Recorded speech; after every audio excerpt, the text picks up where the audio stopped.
before we start, maybe I just want to explain about the assignment that I've been assigned to do. So basically, all of us, most of the students for TESOL classroom, we are expected to share our own philosophy of story, of teaching. So basically, I'm not a teacher. So I have yet that kind of real life experience of teaching English to the students, but I might share my own philosophy before the teaching and try to create a cross culture person. So I need to compare mine to yours. Okay. To have it as well, yeah. So I just want to know how you are doing since you said you're having flu. So how's your work? Is it good? Yeah, it's okay. So it's almost the last of the year. So I only got like 2 meetings in a week this time. 2 meetings in a week. So basically you're teaching at a school? No, it's a private language course. Private language. Okay, I see. I just took a visit at your IG account. So there's a IG account for that company as well. So yeah, it's interesting. I love what you do there. Yeah, I get the idea. It's very interesting. So yeah, we proceed with the question. Is that okay? Right, thank you. So this is the streamlined interview question for TESOL practitioner. For the introduction, maybe you can briefly introduce yourself and explain your personal background, like where do you teach, or even maybe you can share about where did you study, or further you study before. Anything can do. I mean, like approximately like 5 minutes. Okay, sure, yeah, thank you. So I am Gita. I am Gita Moreski Maharani. You may call me Gita. And actually, my educational background was not in English or TESOL, but in French language education. Okay. So yeah, I have been learning about languages since I was in high school. I took the major of language and culture in my high school. Then in college, my major was French language education. But after I graduated, I joined this private language course, which is PT Fajar Impian Nusa Bangsa, or we usually go by Connect Lampung, Connect English Community. And here, my main role actually is teaching Indonesian language to non-native speakers. But I also have other role, which is teach English, especially conversation English. And here, the students, mostly they are adults, start from 17 years old. Okay. Yes, adults. But since these 2 years, we are trying to expand our business. So there are some students from high schools, primary high schools, or like the senior high schools too. But yeah, most of the students are adults here. And me, I teach mainly conversation English for them. Okay, I see. So where are you from exactly? So I'm from Lampung, Indonesia. Okay. So the chairman, the current chairman would be Eric. Am I right? So Eric is one of the directors here. One of the directors. Okay, I see. So the branch is how many branch for this particular program? Actually, for now we only have one here at Lampung. All right, noted. So thank you for the sharing. It's very insightful. So maybe we can proceed with the part 1 of the interview questions, which is context and observation.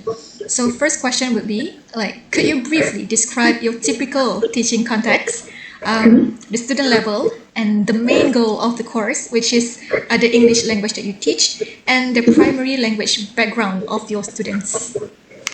Yes. So yeah, mostly I teach conversation, starts from beginner to intermediate level.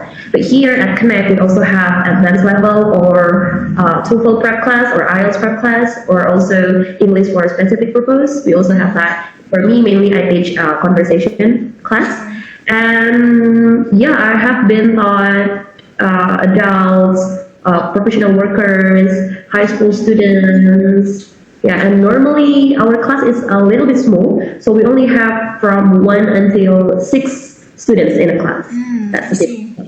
So for the teaching context, which you have shared just now, it's a conversation. So you're teaching like daily conversation or like particular conversations? You're teaching. So we have, yes. So normally we use curriculum by Cambridge, the book called Interchange. Yes, I think I have one here. Let me show you. This one. Oh, yeah. Interchange editions. Yeah, Interchange is the 4th edition, and this is the intro level. We have like 4 books, I think, from Interchange, and we use that. And mostly the goal is to speak. So we want our students to be able to speak in English. Oh, Yeah, yeah, just definitely. yeah. But in that book, we also convey some like grammar rules of English, as well as like listening skills, reading and writing skills too. All right. Thank you so much. That's very informative. I just found out the author of the book, Richard, is it? Yes, it's Jack C. Richards. Yeah, I've heard of that author as well. But the book. So maybe if you're okay with it, maybe you can share the link for the book or the PDF. Yeah. Thank you. Yeah, I'll show you it later. Alright. So the next question would be, how does student anxiety most frequently manifest in your Indonesian classroom? Like physical signs, like they're shaking or they're refuse to make an eye contact. We know the most noticeable signs that we know from our student that they are not comfortable in the class. Yeah, I sometimes see that too when they're shaking, especially when we ask them to speak English, especially in front of the class. Normally they are so nervous, so they're shaking. Also, they cannot look at our eyes or even their friends' eyes, so their eyes wander to the class, like that. Or they speak in a very low voice. They also do that. Yeah, They laugh a lot too sometimes. Yeah, to avoid the awkwardness, right? So they put love and say, yeah, I know that. So sometimes even if we face that kind of a situation, we try to encourage them to speak as well. Yeah. It's hard. It's a bit hard, but yeah, we are trying our best to make sure that they can overcome their anxiety to make them feel more comfortable in the class. So yeah. So what do you do when you face that kind of a situation? What do you do to encourage them or to avoid them to feel that way? Yeah, so most of the time I try to encourage them, like saying nice words like, "Oh, you can do it. That's okay. That's okay to make mistakes." Like Words of affirmation. Yeah. Yes, word of affirmation. Or I smile a lot. So yeah, I know that they need time to process their thought. Yeah, they need time because they are learning. So I smile a lot and I wait for them patiently. Yeah, like that. Or there are also times when they ask me sudden questions that out of the context, out of the box. And I don't really know the answer. So I told them that, that's a nice question, but I don't have the answer yet. And I'll look for the answers, and I get back to you after that. Okay. And actually, it turns out after I say that, they told me that they think, oh, so you don't know all the things about English. Oh, okay, you are the teacher, but you don't know everything, so it's normal for me, the student, to also not know everything. Yeah, of course. I think it's normal, right? Yeah, it's normal, because all of us are learning. Yeah, when we become a lecturer or a teacher, we also need to learn something new. Even of course. in my class, the master class, even there's a lot of teachers, but they expose that there are a lot of new things that they never learned yet. So I think it's pretty normal for us to experience those things. All right. Yeah. It's getting interesting. So we're getting to part 2, the narrative moment. So this is the most important things that I need to put in our assignment, since we need to tell the story. It's like a narrative.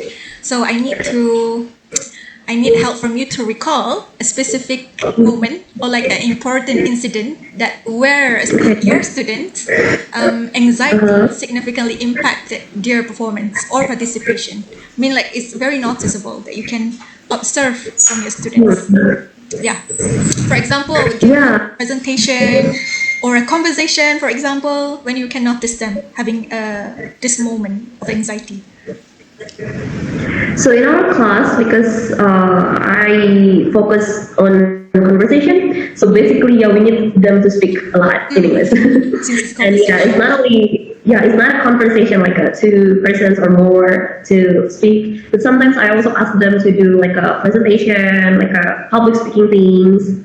And when I see them feeling nervous or having the anxiety, I remember recently taught senior high school student, and she is good at doing public speaking in Bahasa Indonesia. Yeah. But when she does that in English, it's another level for her. And whenever I ask her to, yeah, just say whatever you want, just speak it. English is just about language, so just speak it. But he always needs to be encouraged before doing the presentation, before okay. she does the public speaking. And even if when she already done it last week, the previous week, when I asked her to do it again in the next week, and it's the same script, the same task, but she always hesitated. And she I always see. thought that, yeah, I cannot do that. Or I'm too shy. I cannot, like that. She always says that, and it always takes like 4 until 5 times for her to practice. Even after the last week, she already did that. I see. Yeah, and the goal as a teacher is just to encourage, and encouraging. Keep doing that, right? So she is a high school student. She is a high school student. Students, I see. All right. So next question: if the students shared their feelings afterward, maybe like a personal sharing towards us teachers, what did they say was the primary cause of their fear in that moment? Like, was it fear of we correct or amend? Or fear of judgment? Obviously, this is very popular from teacher or their peers or something else. What do you think? Okay, I think most of them, they are just afraid of making mistakes. Yeah. If the teacher, we don't judge them, or like their classmates, they don't judge.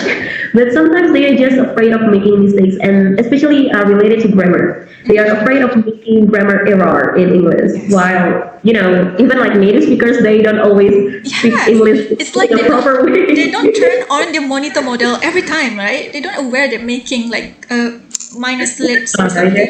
So yeah.